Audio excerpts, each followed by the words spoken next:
Hello and welcome back to another episode of Journey Towards Freedom. Let's continue our analysis of the Trivium Method. In the previous episode, I will focused on grammar and how to try to collect all the available knowledge, all the available information that are out in the world without putting any emotional attachment to it, trying to get this information as neutral as possible. So just for a quick review, let's go what the Trivium Method is. So Trivium Method is a three-step process to obtaining truth, ability for you to how to learn and how to think. So everything starts with available information.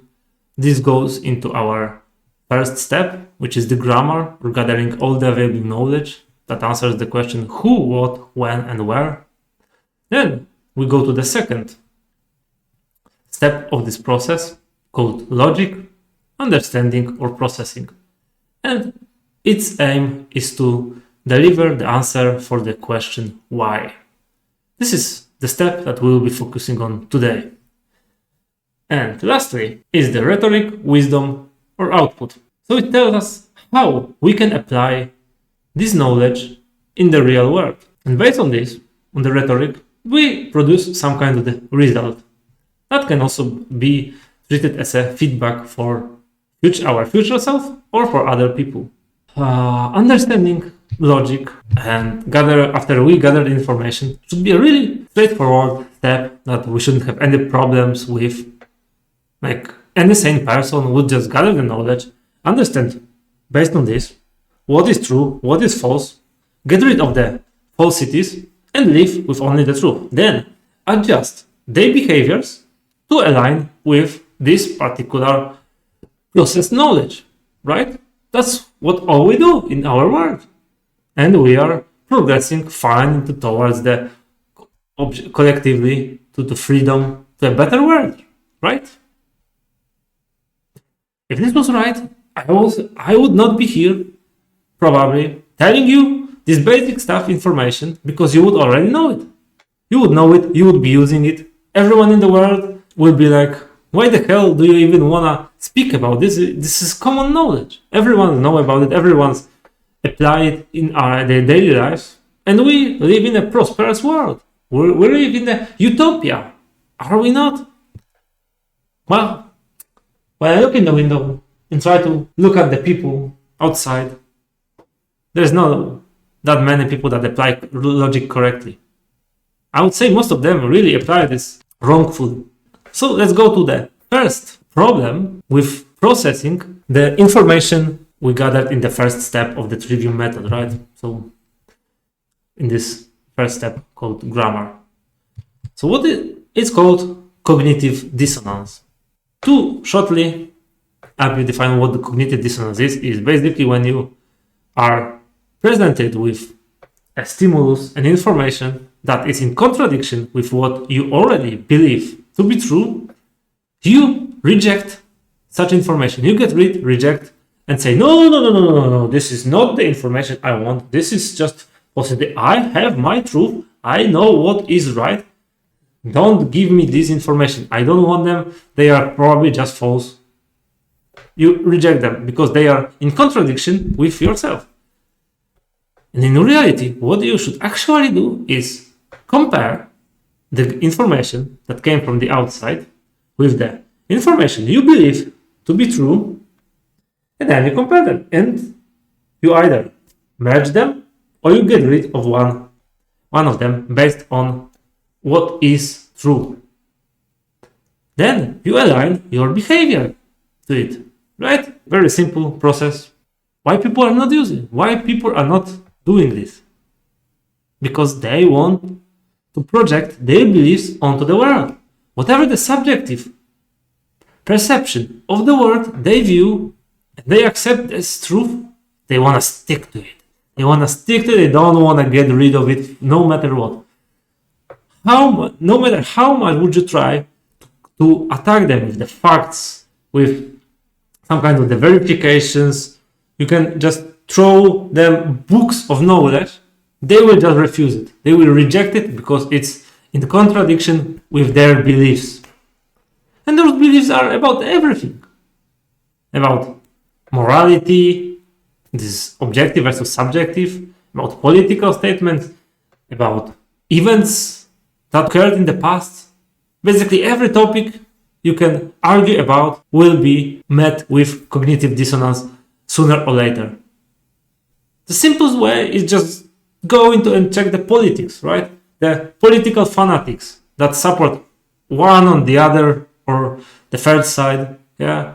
Let's take an USA as an example of this. So if someone is a Democratic on the one side and you have a Republican on the other side, try to convince them of the fact that the people they are supporting are actually doing wrong. They are doing us harm, they are stealing from us, and doesn't matter who actually rules right now. They will be always trying to tell, no, that's not how it is. You misunderstood the words, the actions, or they just had to do it because of the insert other party, the opposite party name here, did this before, and now we have to somehow fight for this. They try to find justification for some of the other actions so they don't have to change their beliefs at all. This is a very, very dangerous belief that people have. They don't want a line to truth, to the information they are given by others or they read them themselves, because it would break the little perception of the world. Because people do not want a line to the objective truth, how the world works, how the world operates. They want to see the world how they perceive it, and through their perception accept, okay, this is the truth, this is my belief. Because without this, if they just were to accept what is true and reject their past beliefs, they would have to accept that I was in the wrong. I was doing something incorrectly. Now I have to change my ways of living or my ways of doing something to maybe accept within myself that I was wrong. Accepting that you are wrong is somehow such a challenging task for people that it's one of the hardest words a person can actually say. I was wrong.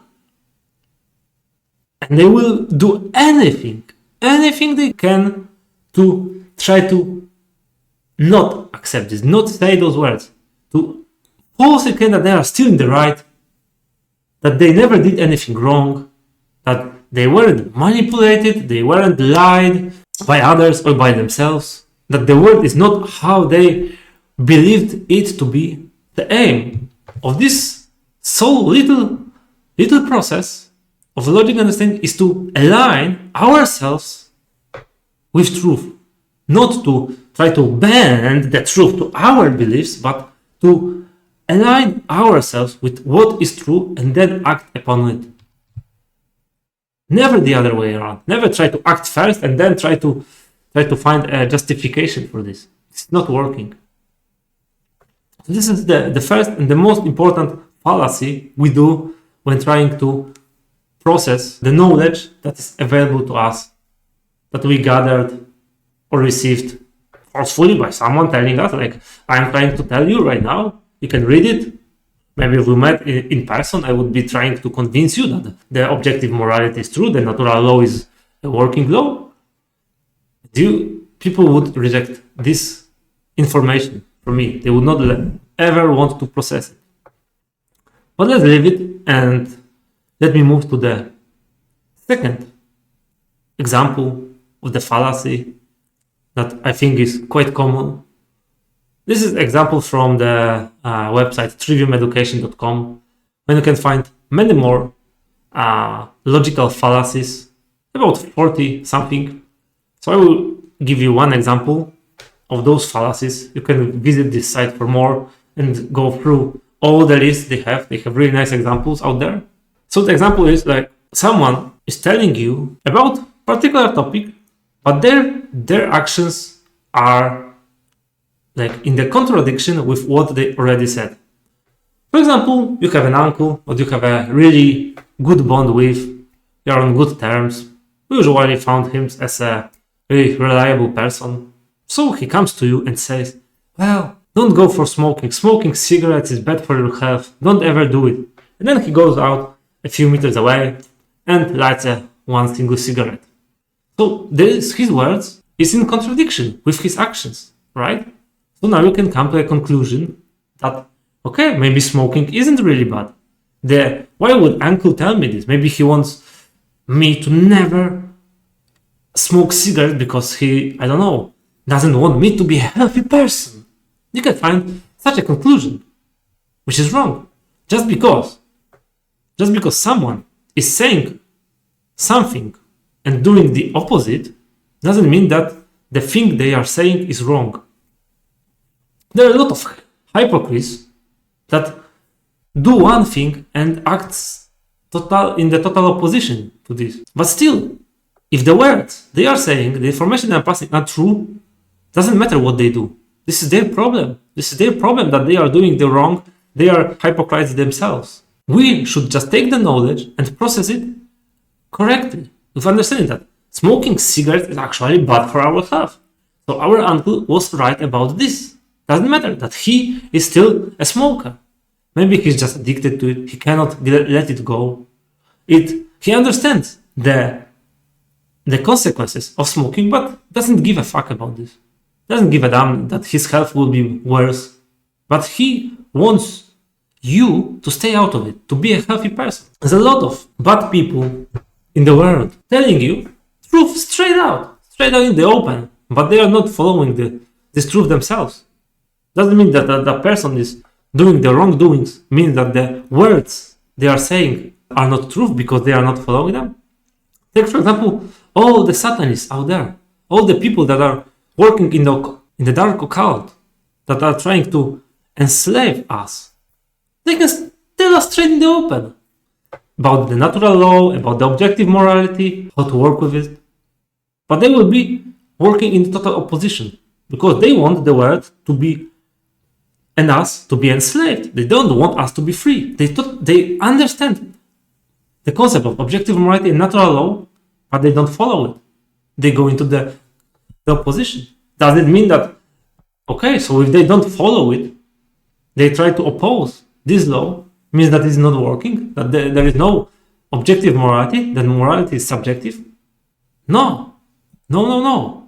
It only means that they are not following it. So you have to separate the words that people say from their actions and try to analyze their actions separately from things they say and extract the truth. Because people tend to not ever going into the same direction as their words go. Usually they just say one thing and go the other way. My aim here is to give you the knowledge so that you can say the one thing and follow in the same direction towards freedom.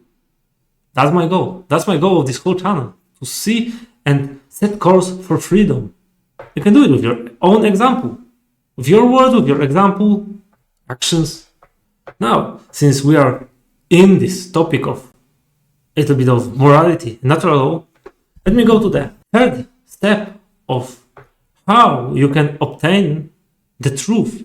See, when we try to define what is moral, what is a moral action, it's very hard to define it in a positive aspect. Right? So if you want to say, okay, sitting, crouching, jumping, running are all moral things to do. Saying something, having a computer, having a mobile phone, going for a walk, eating, doing your physiological stuff, everything is moral. Now, I would not fit all of the things that are moral within this small room behind me. I would not be able to ever fit it here. And then, before each action, if you were to try to go, okay, is this action moral? And you go for this, oh my God, is this action moral? Where can I find this? We would never be able to define what morality is. But fortunately, we are able to negate this statement and try to obtain the information what morality is not. This is called apophasis, to say no, from Greek. So with this apophasis, we can actually tell what morality is not. We can understand, we can process this and know that something is not. For example, immoral behavior is killing, stealing, doing harm to other people, like trespassing. These are examples. So anything that is not fitting in those negatives is a moral thing to do, is in alignment with truth. So we narrowed down all the positive actions we can do, and we just listed everything we shouldn't do to be immoral beings. Any action that is not within those few negative definitions is moral. Now we have defined what morality is. Now we can obtain through this process of understanding and logic how to behave morally, thanks to the apophasis. Really, to say no is a really important methodology we can use to extract truth. If we can just understand what something is not, then everything that is left must be true. Everything that is left from this processing is truth. Very powerful tool for us to use. That will be all for today. I hope with this new knowledge I shared with you today, you will be able to better process the information that are coming into you, and you will be able to align yourself with the truth.